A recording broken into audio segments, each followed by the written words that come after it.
Hi, this is Janice Crows from 5minutesformom.com and Janice Crows Photography. Welcome to our PicMonkey tutorials here at 5 Minutes for Mom. In this video, I'm going to demonstrate how I save this flash photo and make it just a little bit more appealing.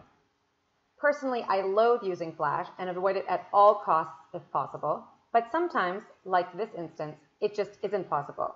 I was in a very dark environment. In fact, it was pretty much pitch black, and I wanted to capture this little dog.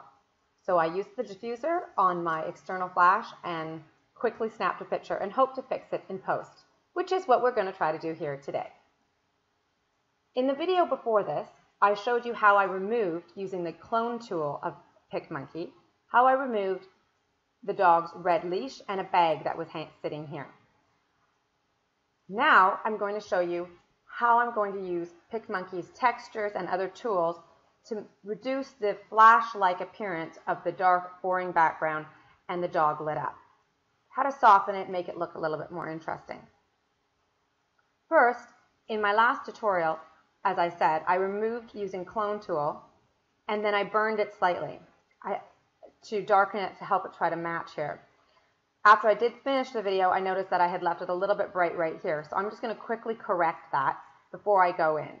So make sure before you start working on your final edits with texture and all that you have your photo how you want it. So remove whatever extra parts of the photo that are distracting, such as this leash that was in here, and fix any exposure issues. So I'm going to quickly go over and adjust this and add a bit more burn. I've opened my photo in the editor at PicMonkey, and right now I'm in the basic edits.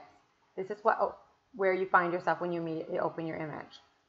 To get to the burn tool, I'm going to go to effects, which is what I did in my previous video, and I scroll down to get to clone. Today I'm going to use burn to just darken this up a bit. I'm going to go to light, reduce my brush size a little, and just darken up this area here, which I accidentally left a little light while I was making my last demonstration video on this image. This will just even out the texture a bit.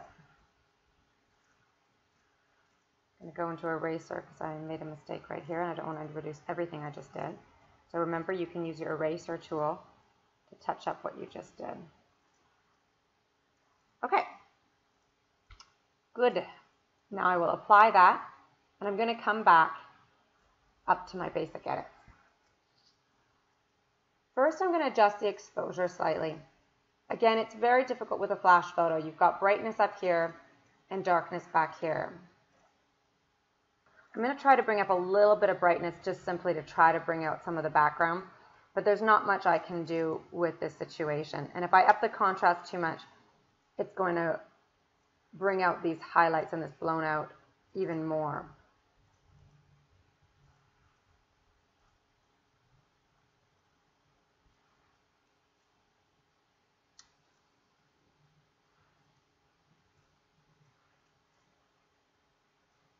I'm going to apply that.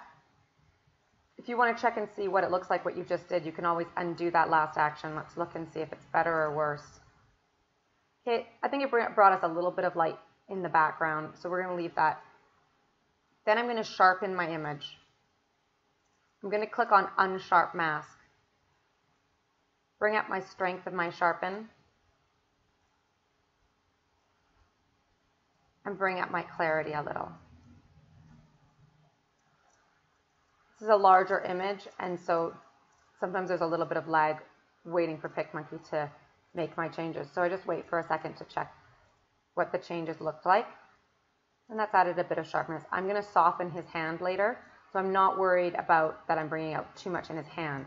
I'm trying to bring clarity out here in our dog and bringing definition to his fur and making it look a little bit more funky because of the textures I'm going to add after. I've sharpened him up a bit. I'm going to hit apply. Next, I'm going to come down and choose my texture. After I deal with my texture, then I'll play more with my effects and change the color of the whole picture. but because textures often add some different colors, I don't know exactly what I'll be dealing with, so first I'll do my textures. You find textures down here with this weave looking icon. There are so many fun textures to play with, and you can also import your own that you may have saved on your machine. I have played with so many of the different PicMonkey textures. In fact, I think I've played with almost all of them. Yes, all of them. And I love them all. They're so fun. So try to choose a texture that suits your image. For this, I'm going to go with probably one of the smudges. The fun thing about textures is that you can really play with them and adjust it to make it work on your photo. Clearly, when I click on this, I'm not going to leave my dog all cracked over like this and all the texture on his face or on this hand. That's when you get to erase off what your subject is and use your texture on your background. I'm going to scroll through these different textures and decide what one I like best for this particular image. They're all really fun and add such a cool detail to the back, especially when I'm trying to hide the fact that I've got kind of an ugly setting with this flash photo. I really like this one when I fade it down. Do note, you can always fade. In fact, I really suggest usually fading out your texture. Rarely is it exactly how you want it right when you click on it. I really like this one, and I remember we're going to be painting it off our characters, our subjects. I'm trying to decide. And this one has a very cool painting effect as well. It's very hard to choose. Should we go with this one, fading it down a bit, or should we go with this more funky look? I'm a little concerned about the edging here when I take his hand off, that the darkening will be too obvious, but I really like the texture behind here. So I'm tempted to try this one for the moment. What do you think? Tell me in the comments after which background texture you would have gone with. Hard to choose what to do. This one is also nice and simple, a very simple background change to it that would not be as severe. This one's really funky, and I think for this purpose I'm going to try it. If you wanted to move this texture, you could simply click on Move, increase the size of the texture so that you can move it, and then that would reduce any of that burning issue, that dark shadow. In fact, because of the problem of it being so dark on the edges, I think I'm going to do that. That reduces some of my issues of the dark burning around the edges.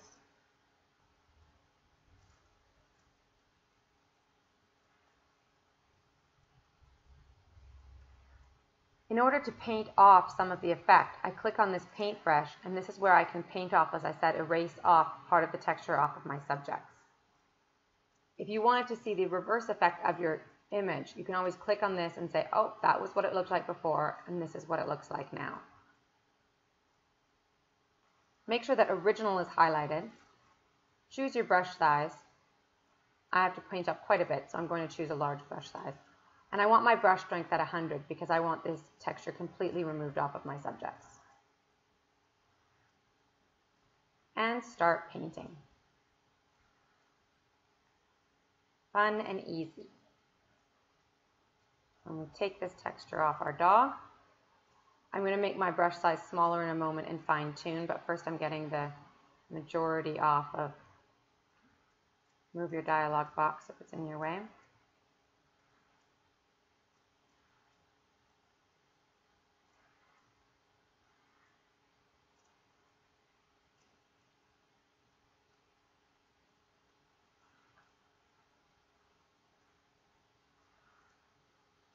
Choosing a smaller brush size to get in and clean up the edges. Get on his ear.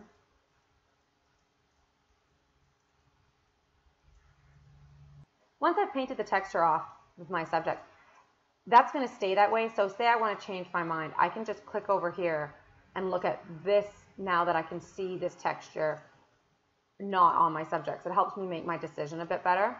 Although in this texture it's more obvious that I didn't do this as well, so I can come back in here into effects and paint that effect back on and fix it. It wasn't as noticeable in the other one, so I wasn't being as careful, but this texture, it's much more noticeable, so I have to fine tune that a bit.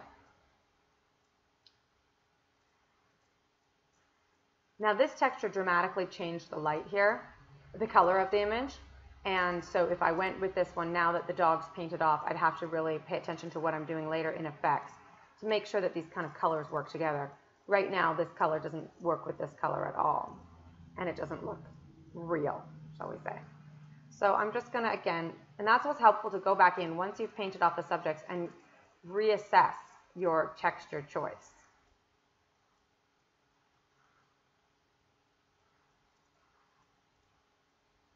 The other thing is, which is really helpful, is say you like that texture but you don't like the color. So again, this texture was very saturated in color and a very different color than my original. I can come into saturation and just pull down that saturation and help the colors blend better.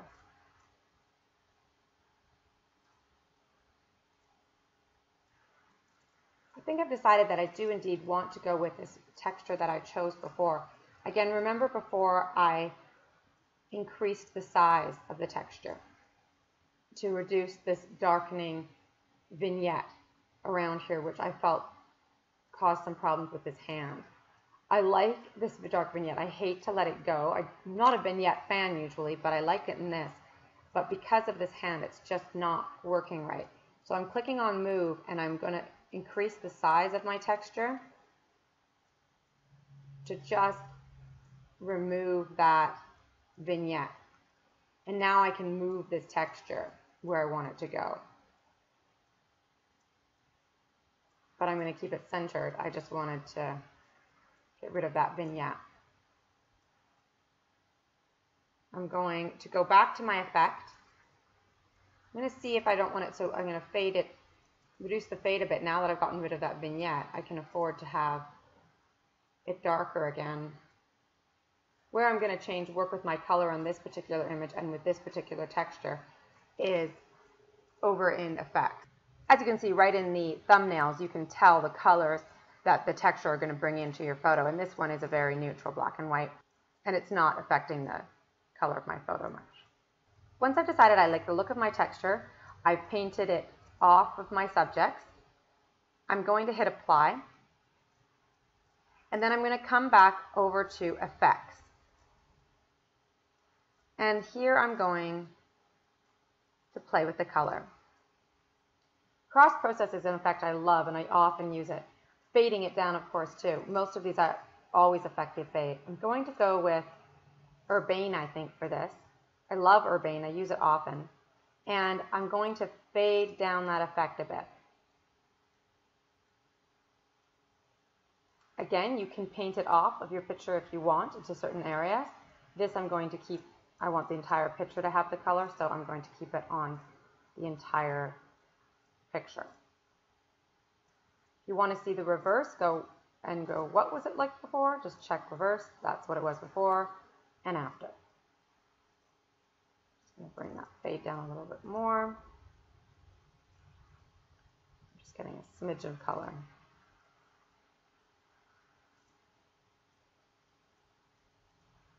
And hit apply. Having blown out highlights can happen all too often. And in Photoshop, I have gone back and clone stamped in portions of faces, even up the side of the face or the side of the hair was blown out when I was shooting the subject towards me and blowing out the background.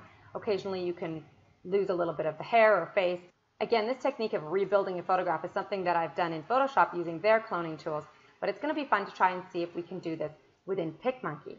So let's have some fun here. What we're going to do is I'm going to scroll into my image, and you can see how this is blown out. There's no texture left in the photograph. There's no information. It's just white. So no matter how I play around with my exposure and my curves, I can't restore what's not there. So we're going to play and clone and see if we can fake it. So if you missed my last tutorial on using the clone tool, when this source button is blue and highlighted, that means that it's active, and where you click will be the source from which PicMonkey will clone.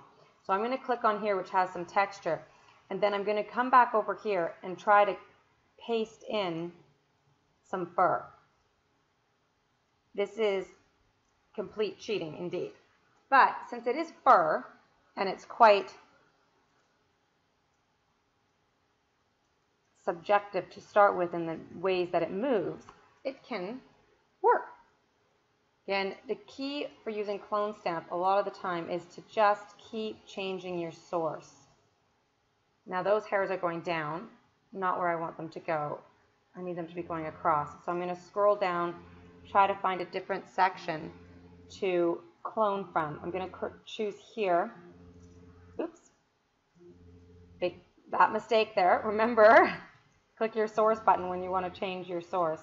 And I'm going to click up here and add it in. It's not going to be perfect, but it's fur and only you know you've done it. Let's scroll out, looking a little bit repetitive here. So let's undo and try that again. Which ones did we like? We liked the first one, the second one's okay, the third one's okay. That one's okay, but it's getting a little bit linear, and that's where we're getting that lines coming in. So I'm just going to redo and see what I did, and then what I'm going to do is I'm going to come back in and go over it a little bit just to take out some of that. Oops.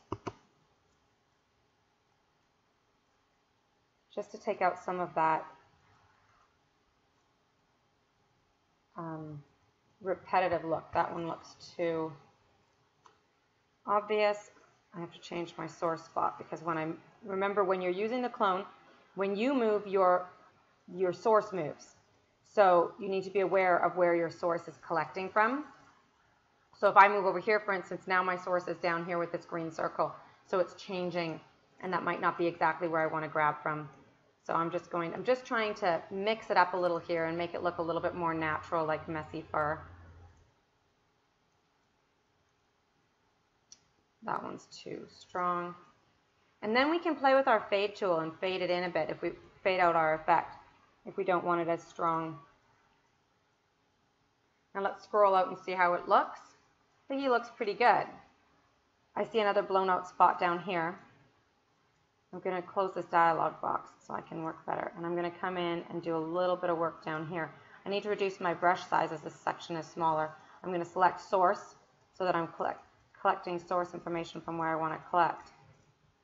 Again, that's not exactly the right movement, but it's fur, and fur does not always do exactly what you want it to do, or not.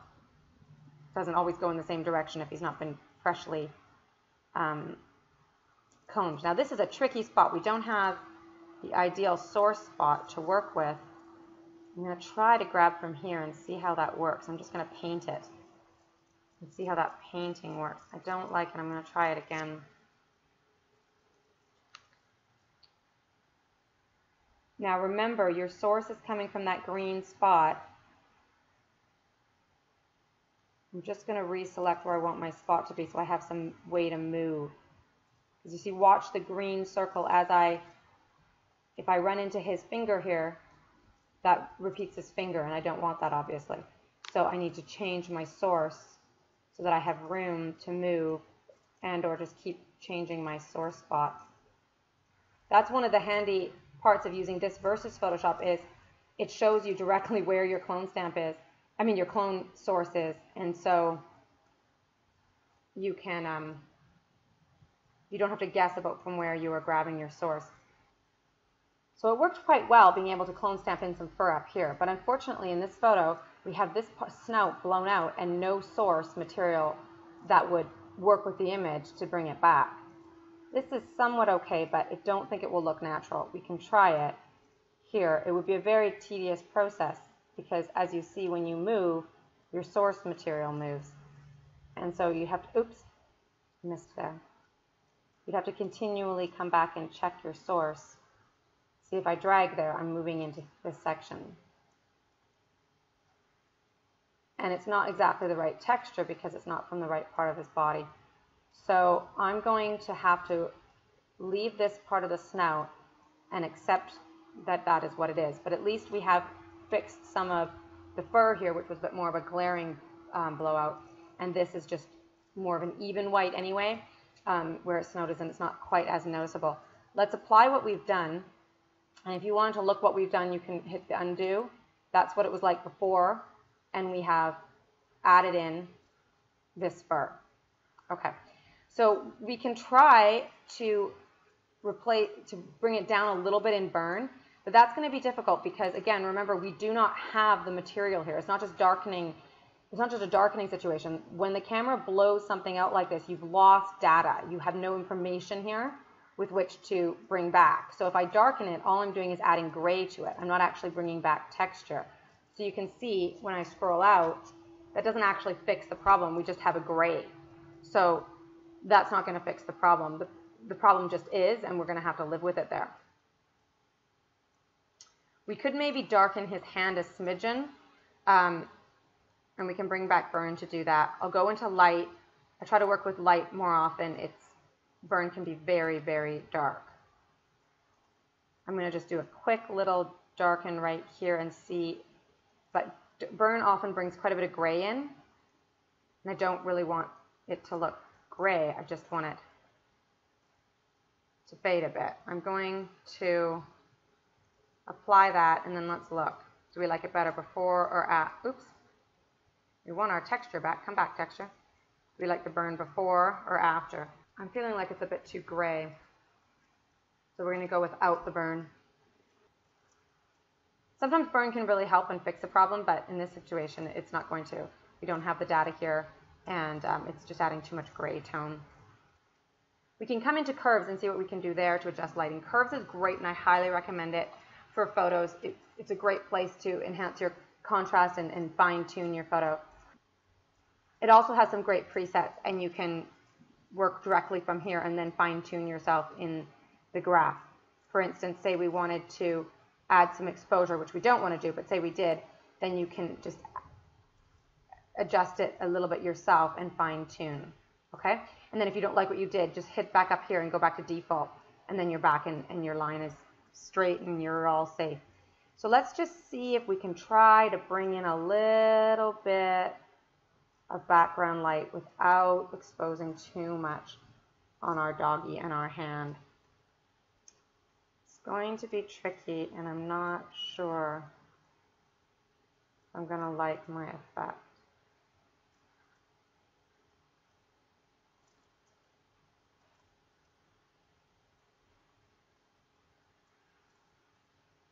Oops, I don't like what I did there.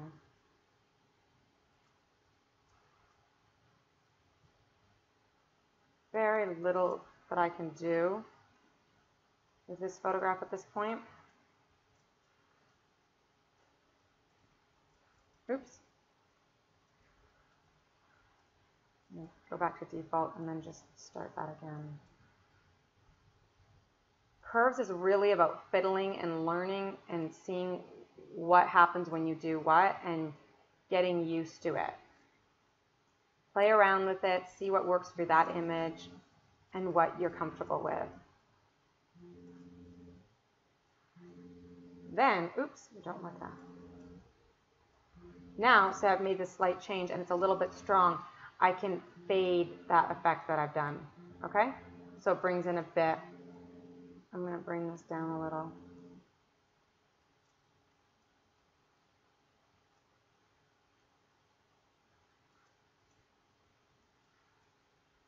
Now I can apply it, and again, we can go up here and see if we like the effect.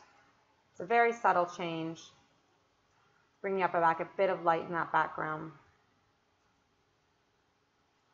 So I'm going to leave that curves adjustment there, just brings us back a bit of light. Now I'm going to come in and try to work on this hand a bit. It's because of the flash, it's very detailed, it stands out quite a bit, and I really want our dog to be more of a focus. So I'm going to come into touch-up and work on the touch-up tools. Before I get to the hand, actually, I'm going to work on his eye. He's got a little bit of red eye in here. So I'm going to go into red eye remover. They've got human and furball, although I don't always particularly like the furball. I'm going to go with the human. Here, I'll scroll in, and you can see. First, we'll do the human. Now, because there's not actually a lot of red in here, it's just a little bit of purple. Doesn't do a ton, but I'm just going to redo it and try to get rid of a little bit of that purplish tone. Now, if I did furball, it changes it significantly and clearly more than that pupil can handle. And now we've got another spot up here. So I'm going to not do furball. I'm going to cancel that. I'm going to go back in and do it again. I'm going to use human and just keep trying to get rid of that pink hue. I find just repeating it like that. That last one I was going over a bit too much there. Took out some of that texture. You can see we're just removing that purplish tone around the catch light, and we'll leave that catch light in there. Apply.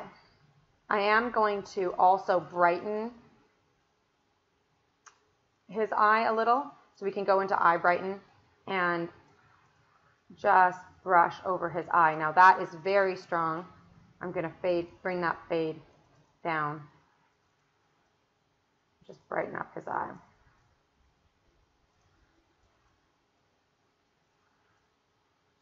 You can apply it and then you can check and see the difference. So just bringing out his eye a little bit. Brings up the contrast a little too. We could change his eye color. We could add mascara to our dog, but we're not going to do that. And I'm just going to scroll out of my image here. I'm just scrolling, and you can see the difference in that dog's eye. See, it just brings a little bit of clarity and focus to his eye, which really is the story of this image, is the relationship of this dog to his master and how he's focusing. So that just brings the attention there. And again, speaking of attention, we want to remove some of the attention from this hand. So let's go in, and we're going to use the airbrush tool.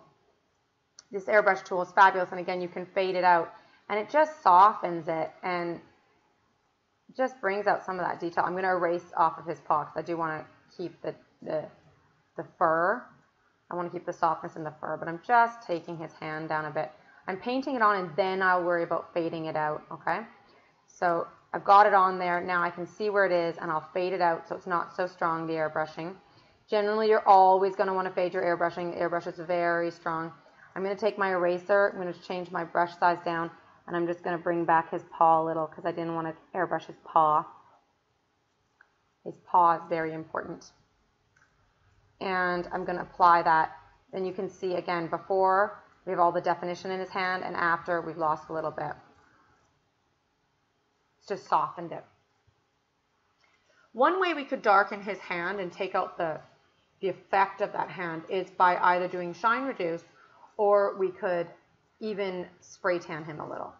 So let's try shine reduce first. I'm not sure this is going to work, but let's just have a gander at it. Let's get a nice big brush size and see if we can take out some of that glare on that hand. Oops, I don't like those last two spots. They made it very dark because it's taking what's in the image to fix the shine. And so if you're doing it around a dark area like that, you're going to get some darkness. So you have to be careful about what you're doing it around. See there, it grabbed some gray from here and it's brought some gray into his wrist, which clearly shouldn't be there. So you can't do it there. You can reduce your brush size and try it again, still grabbing some darkness from the other side. And there you go. You could go in here and do it with a smaller brush. Now this is just getting a little bit picky and crazy, isn't it? Okay, so let's apply that and then undo and see what we did. So we reduced a little bit of that glare off of his hand. So I'm going to try to see if I can bring down this color a bit using spray tan. I'm going to really lighten this effect up, so don't panic. I'll try let's see what color. Yeah, it's bringing it on. It's actually quite close to his hand color, but again, we have this nasty grayness, dark spot happening. But that's because it's already occurring in the image. So we're going to use the eraser tool after to figure it out. Okay, that's not working there. Let's really bring down this intensity And, oh, not darken, darken's the wrong. We want to bring down the intensity.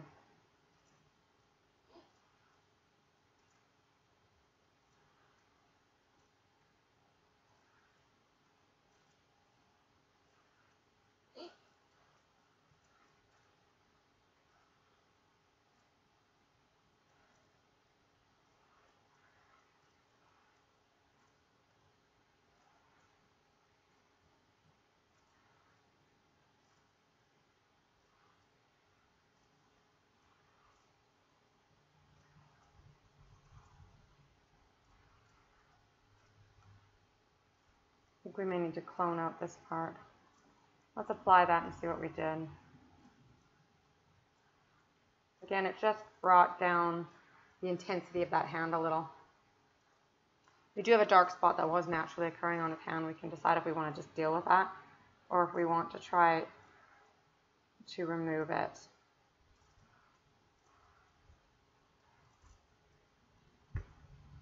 Now this is just really being silly and over picky here.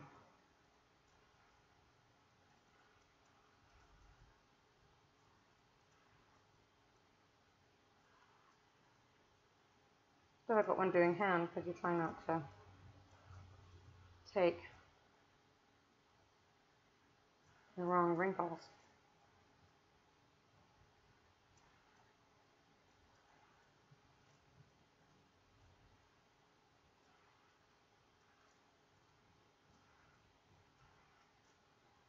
You can see the changes that we just did. We darkened his hand and we removed that dark spot that was bringing attention.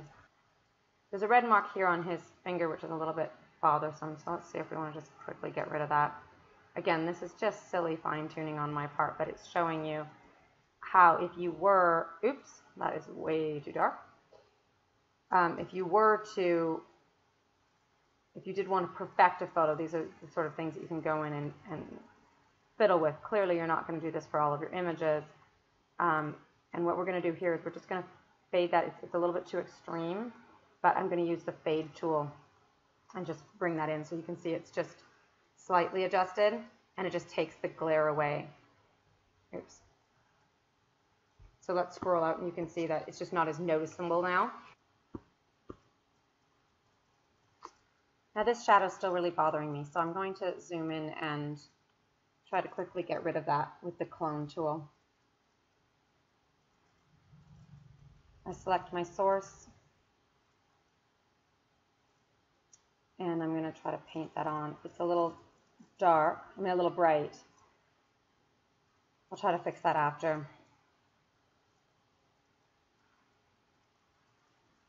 Just see if I can get rid of some of that. Paying attention to where my source is coming from. Now I'm going to make a smaller brush size and try to fine tune a little.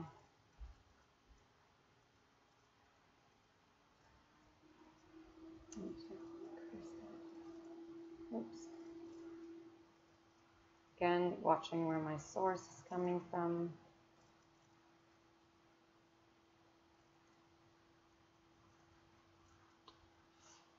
I'm going to zoom out and look at it.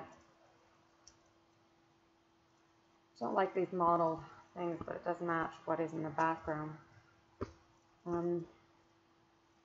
Perhaps I might try something even more radical and try removing all of those things that I don't like. That source up here, see if I can continue that texture instead of the texture that we have. It's not going to work.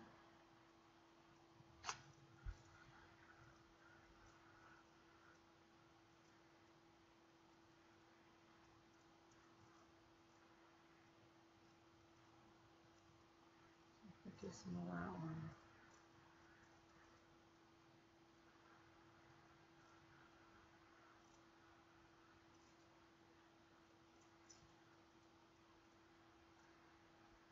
Scroll up and have a look. Remove some of those lines there.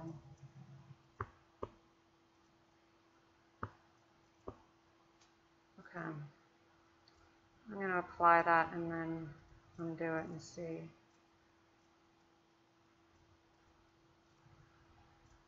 Yeah, I like that much better. Cleaned it up.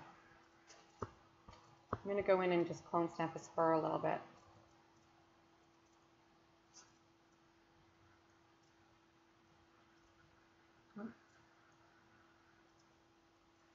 Ah. I wanted to get out some of that gray a bit. Maybe fade. Just remove that, soften up that fur a little. And do those last two. Grab a source and just soften up that fur so it doesn't look like a gray. It doesn't look as gray. Change this source, reduce that a little there. Oops, I want that last one. Let's change our source a little bit. Now, it looks like he needs a haircut right here. Oops. I'm in danger of my source.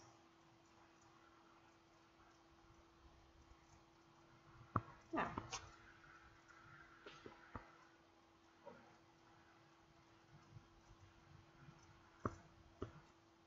I'm not happy with how I made this shadow, so let's see if we can try to fix it. I'm going to zoom in a little. Oops, that's too much.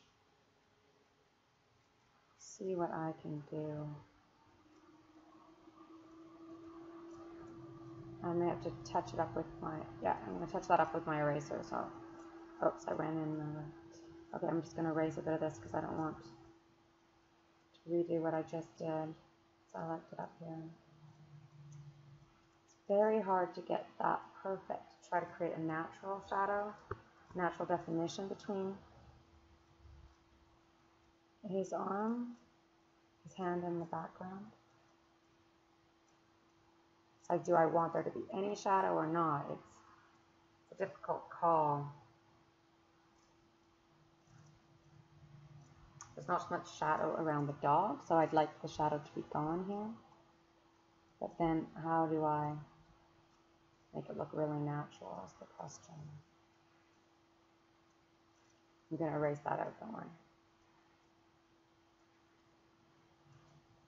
I'm going to zoom down to that part back down.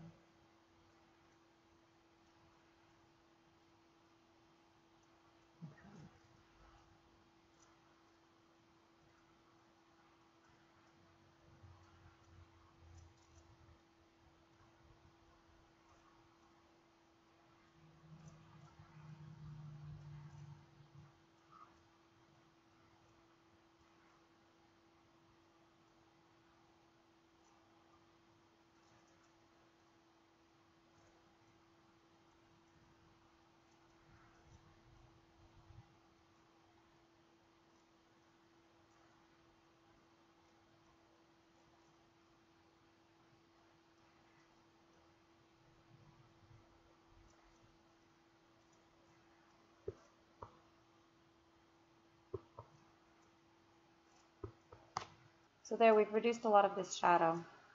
I'm thinking I'm liking that better. I'm going to close this dialog box so I can just zoom in on this part here. And I'm going to fix this little part here that's been bothering me. I'll lose a little bit of fur, but no one will be the wiser. And then right in here, we've got a little bit of shadow.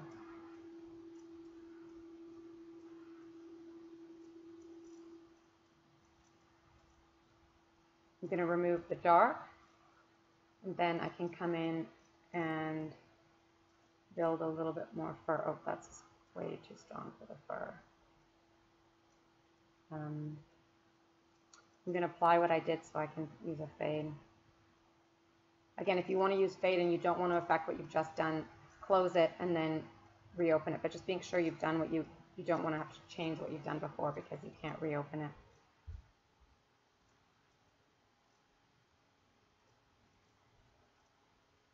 So I'm going to put a little bit of tufts there and then I'm just going to fade it like that. I'm going to apply and scroll out. There you go. Not in love with this completely. I'm going to go back into clone. my source and just touch this up a little. There you go. Maybe fix that. Oops, that's too dark.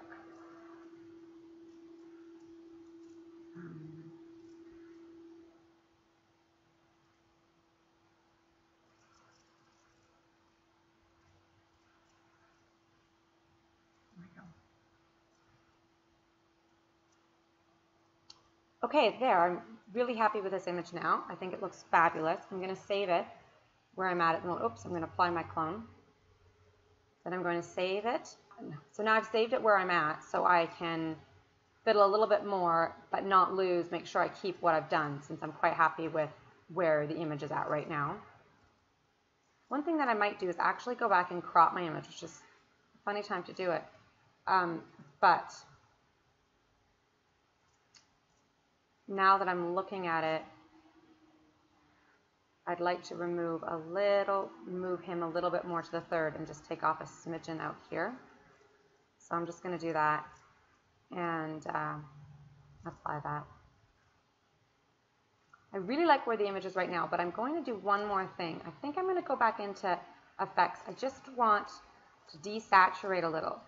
And a fun effect is this daguerreotype. I'm not sure how I say it. And you can see it's quite extreme, but I'm not going to use it that extreme, but I'm just going to use it so that I can desaturate. Now this can look really extreme, but no worries. Fading is such a fabulous way to change your photo and desaturate it here. In this Brady, this black and white just sort of desaturates it. You can use the Shiro and that brings a warmth to it. I'm not saying if I'm saying these correctly. And so it just really adds different effects. I'm wondering if I like that warm look there. So it desaturates it but leaves it with warmth. Or I could go with this one and just desaturate.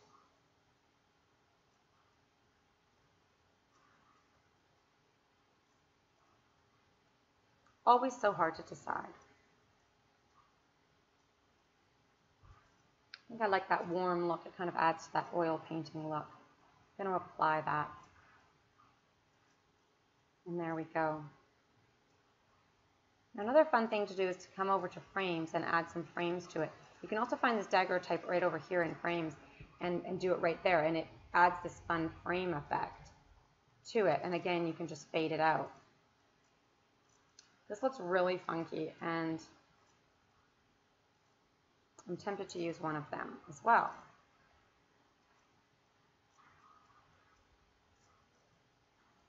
I'm going to use the Brady film effect. Again, you can use the different colors. I'm going to use the Brady because I don't want it to change the color very much, but I do just want to desaturate it. See, I can use it completely black and white, but I'm fading it down to just do it as a desaturated kind of look and use this fun film edge. So there you go. Here's our final image. Personally, I don't think flash when I see this picture. I just think of a fun, unique, appealing image that draws us into this dog's eyes and this communication and relationship between the dog and his master. Thanks so much for joining us here at 5 Minutes for Mom and for watching our PicMonkey tutorials. We have lots more coming. Stay tuned. Thanks again.